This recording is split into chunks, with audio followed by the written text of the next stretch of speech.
जिनका एक लंबा अनुभव है, श्री गजानन कीर्तिकर जी अग्रवाल समाज के राष्ट्रीय अध्यक्ष, श्री गोपाल कृष्ण गर्ग जी प्रदेश अध्यक्ष, अनूप गोयल जी, ईश्वर गोयल जी, श्रीमती पद्मनी बोलेपुर और सभी मंच पर विराजे अतिथिगण, अग्रसेन महाराज के विचारों, उनके दिए गए संस्कार। अरे यार कौन घूम रहा है यार बीच में जन्मे सभी अग्रबंधु माता बहनों को मैं शुभकामनाएं देता हूं, बधाई देता हूं, जिन्होंने आज इस वार्षिक अधिवेशन के अंदर कुछ महत्वपूर्ण मुद्दों पर, कुछ समाज के सामाजिक आर्थिक बदलाव के लिए अग्रसेन महाराज जी के दिए गए संस्कार, सबकी सेवा, समर्पण, त्याग की भावना से सभी समाजों के जीवन में आर्थिक और परिवर्तन करने के लिए आप 2 दिन तक लंबी चर्चा संवाद करेंगे। कुछ विषयों पर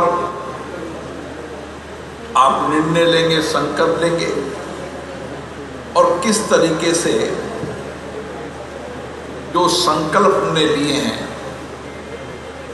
उन संकल्पों को पूरा करने के लिए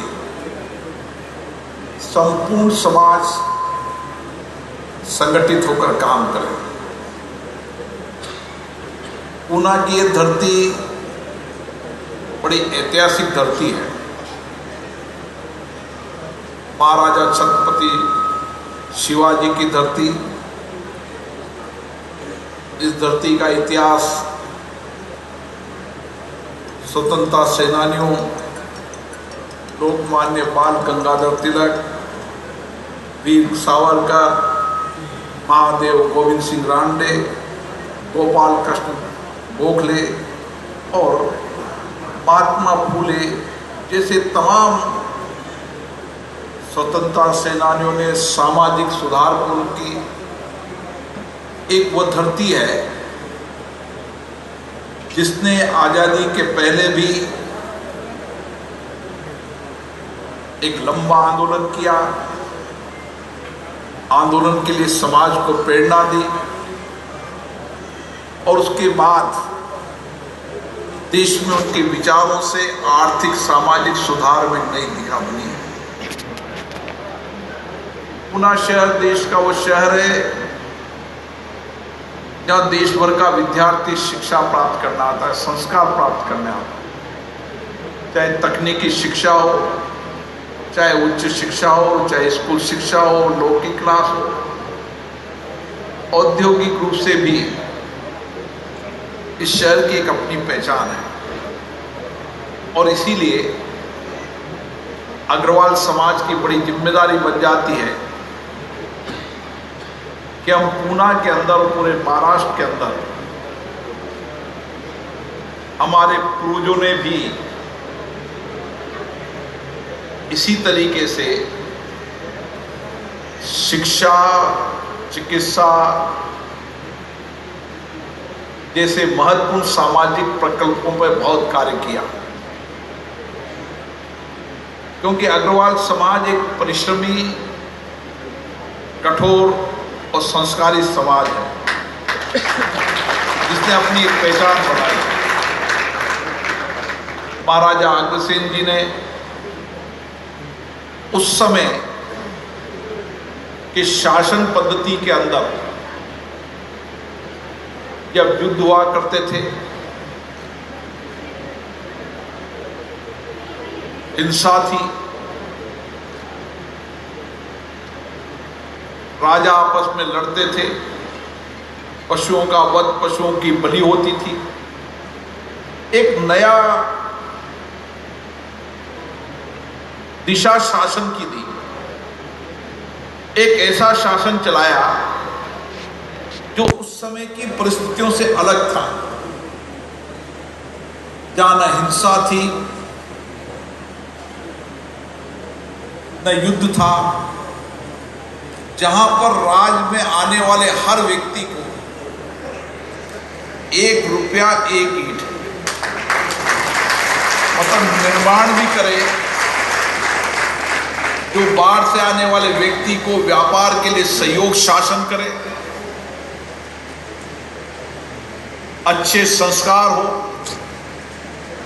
सामूहिकता के साथ शासन पद्धति चले,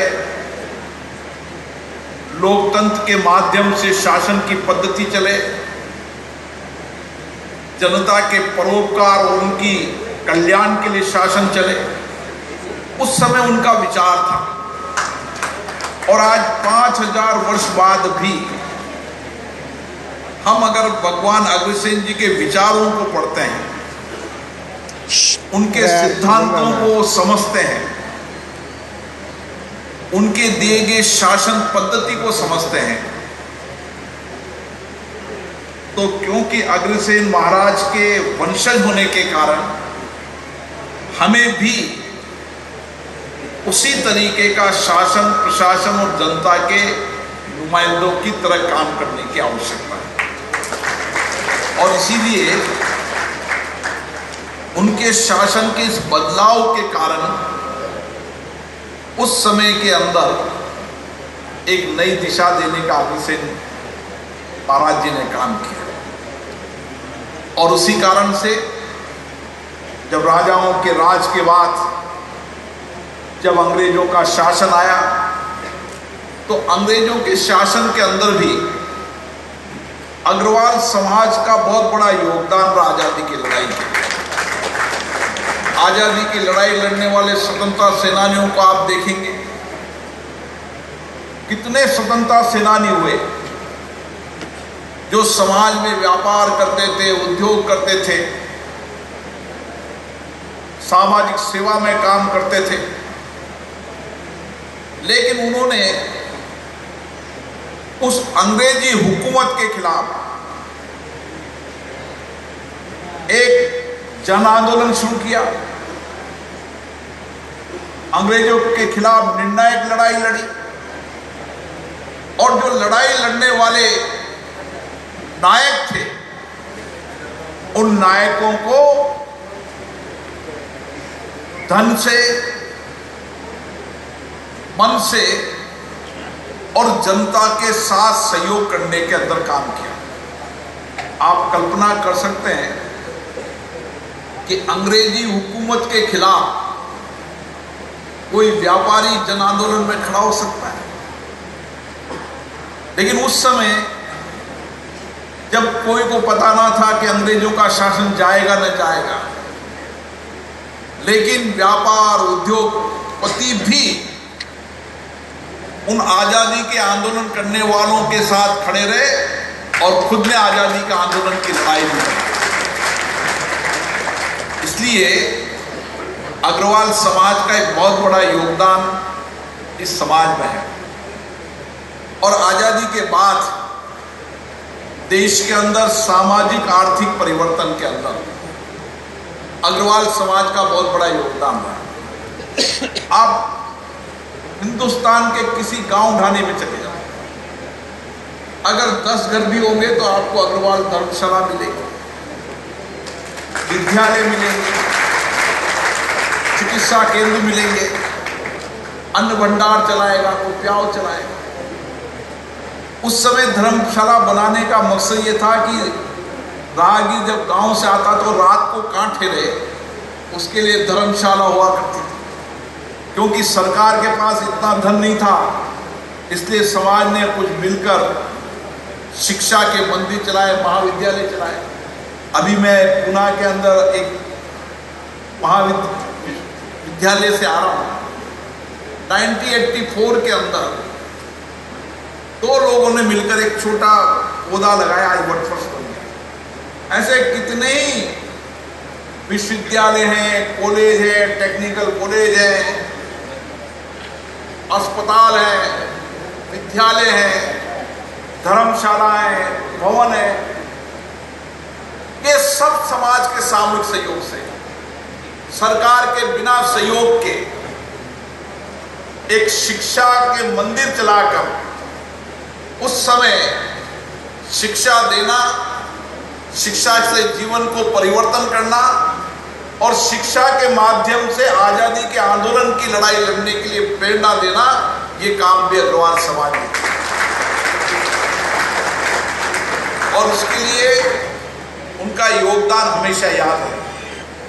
और उसके बाद जो अग्रवाल समाज का जो विचार था, हमेशा उद्योग व्यापार करना,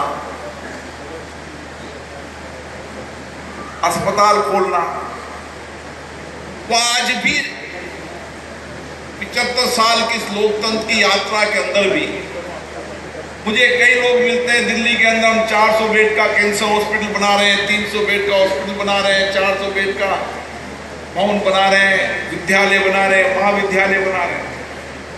आजादी के 75 साल के बाद भी वही विचार है, वही संस्कार है कि गरीब से गरीब व्यक्ति का इलाज कैसे किया जा सकता है, उसके लिए कैंसर हॉस्पिटल बनाना, जो धन कमाया है समाज से, उसको समाज को समर्पण करना, समाज को देना। ये विचार कहीं आए तो अग्रसेन महाराज जी की कृपा से विचार आए। और इसीलिए केवल उद्योग व्यापार खुद नहीं चलाते, उद्योग व्यापार में लोगों को रोजगार देते हैं। रोजगार के संकट को समाधान करना, रोज के संकट को कम करने में अगर कहीं योगदान है तो अग्रवाल समाज का बहुत बड़ा योगदान है। कोई इंडस्ट्री चलाता है तो वहाँ 1000 लोग काम करते हैं, 2000 काम करते हैं, 100-200 व्यापारी है तो दुकानदार, जैसे उन्होंने कहा किराने की दुकान पर 5 आदमी करते हैं। जहाँ कहीं भी रोजगार देकर इस भारत के 75 वर्ष की लोकतंत्र की यात्रा के अंदर आर्थिक तंत्र को सशक्त मजबूत करने के अंदर अग्रवाल समाज का बहुत बड़ा योगदान है। और आज हम गर्व के साथ कह सकते हैं कि दुनिया में सबसे ज्यादा तेजी से बढ़ती अर्थव्यवस्था, दुनिया के अंदर सबसे बढ़िया आर्थिक डेस्टिनेशन के रूप में भारत, हमारे प्रधानमंत्री जी का नया सोच, नया विचार, नया चिंतन, हमारे नौजवानों को काम करने के लिए स्टार्टअप के साथ कई योजनाएं, नए रिसर्च, नए इनोवेशन, नए स्टार्टअप, ऐसे बहुत सारी योजनाएं चलाकर किस तरीके से हम दुनिया के विकसित राष्ट्रों से भी आगे बढ़े, इसके लिए एक सरकार ने व्यापक कार्य योजना नेटवर्क बनाया है। और उस व्यापक कार्य योजना नेटवर्क में आप सबका बहुत बड़ा योगदान है। हमें विकसित भारत बनाना है और विकसित भारत बनाने का सपना कब पूरा हो? विकसित बनाने का सपना, जैसे आजादी की लड़ाई लड़नों ने सपना देखा था कि हम आजादी प्राप्त करेंगे। आजादी के 75 साल बाद इस पीढ़ी को जिम्मेदारी है कि हमारी पीढ़ी ने, हमारी विरासत ने जो संस्कृति दी है, संस्कार दिए, जिस आत्मविश्वास लक्ष्य से काम किया, हमारी जिम्मेदारी है कि हम हमारी आंखों के सामने भारत को विकसित राष्ट्र बनाए, दुनिया का सबसे अग्रिम पंक्ति का देश बनाए। ये हम सबकी जिम्मेदारी है और इस सब जिम्मेदारी को हमें पूरा करना है। हम समाज को संगठित किस लिए करते हैं? हम समाज को संगठित करते हैं सामाजिक जीवन में परिवर्तन लाने के लिए, उनके आर्थिक जीवन में परिवर्तन लाने के लिए। कई धर्मशाला बनती है, स्कूल बनता है, अस्पताल बनता है, तो केवल अग्रवाल समाज के काम नहीं आता। अग्रवाल समाज विद्यालय बनाएगा तो गरीब से गरीब बच्चा उसमें पढ़ेगा, अस्पताल होगा तो गरीब का इलाज होगा, धर्मशाला होगी तो उसमें डरेगा, भवन हो तो शादी उसमें होगा। हम तो सब कुछ ही समाज के लिए जी। और ये मानकर ही चलना चाहिए कि भगवान अग्रसेन की संतान है तो हमें यही संस्कार है, जो कुछ भी समाज का है और हमें करना है, ये हमारा लक्ष्य है। हम ही परिवर्तन करेंगे। हम आर्थिक रूप से भी भारत को सशक्त मजबूत बनाने का काम करेंगे, सामाजिक जीवन के अंदर परिवर्तन करने का काम करेंगे, और जो कुछ भी सामाजिक बुराइयां हैं, उस बुराइयों को समाप्त करने का नेतृत्व भी अग्रवाल समाज करेगा। इसलिए आपने 15 सिद्धांतों पर विचार बनाया, और उससे और समाज में भी विचार जाएगा कि अग्रवाल समाज ने कुछ लक्ष्य बनाकर, कुछ संकल्प बनाकर काम किया है, हमें भी इस लक्ष्यों की ओर काम करना चाहिए। तो निश्चित रूप से समाजों को दिशा देना, उनको प्रेरणा देना अग्रवाल समाज की जिम्मेदारी है और हमें निभाना चाहिए। और हिंदुस्तान के हर कोने के अंदर मैं देखता हूं कि अग्रवाल समाज कहीं न कहीं, चाहे कोविड हो, कोई भी आपदा हो, कोई भी संकट हो, देश के किसी भी हिस्से में हो, देश के बाहर के हिस्से में हो, कोई किसी से नहीं कहता। जब भी आपदा और संकट आता है तो अग्रवाल समाज का जवान, उद्योगपति, व्यापारी, जो जिसके पास जो कुछ भी धन का संचय है, वह आपदा संकट के लोगों के लिए खड़ा रहता है। ये हमारे संस्कार है, और ये संस्कार हमारे नहीं, ये संस्कार हमारे पूर्वजों के हैं। हमारी विरासत को हमें संरक्षित रखना, हमारी विरासत को आगे बढ़ाना, हमारी एक अच्छी विरासत रही, अच्छी संस्कृति रही, अच्छे संस्कार है, उस अच्छी संस्कृति, अच्छे संस्कार, उसकी विरासत को ले जाने की जिम्मेदारी हमारी है। यही हमारे संकल्प है। और ये अधिवेशन के अंदर 2 दिन के अंदर हम किस तरीके से भारत को विकसित राष्ट्र बनाने में और आर्थिक सामाजिक जीवन परिवर्तन करने में अग्रवाल समाज का क्या योगदान हो सकता है, इसके लिए मंथन विचार करेंगे। लोकतंत्र हमारी पद्धति है, हमारी जीवन शैली है। लोकतंत्र हमारा प्राचीनतम कार्यशैली है। चर्चा करना, संवाद करना और उसके बाद सामूहिक निर्णय कर उसके संकल्प को पूरा करना। आप सभी को बहुत बहुत धन्यवाद। अग्रवाल सेन परिवार की जय।